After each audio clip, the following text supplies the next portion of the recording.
मामला तुहाडा दसो।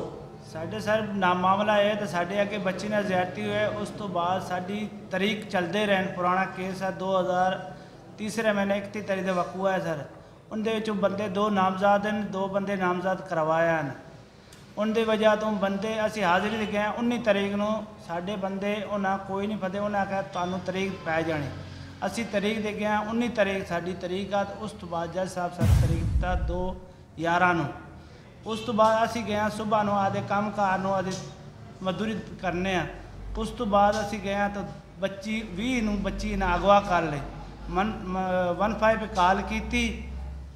उस तो बाद साडा मनशा सब इंस्पैक्टर, उस तो बाद असी एक हाजी डेवर सी उन्होंने कादरी चौक 50 थाना रंगशाह लगता है जी सर। अच्छा जी दसो। उस तो बाद उन्हें पैसे लैन मनशे ने हथकड़ी भी पा के तो सानू आंदा तुसी सवेरे 10 बजे थाने रंगशाह आ जाना।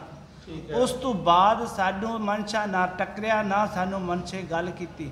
असी उस मनशे ने तुहाडा मुलज़म पकड़वाया क्यों छड्डिया?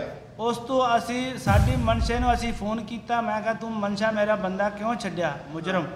उन्हें आख्या ये मुजरम नहीं है। मैं कहा मुजरम है, अगर ना होवे परचा इनदे ते फिर तुसी इनू बरी कर सकते। इन्हें हथकड़ी ला के तो मनशे दे इन्हीं असी गरीब बंदे हैं, साडी मेहरबानी करके सुनिया जाए।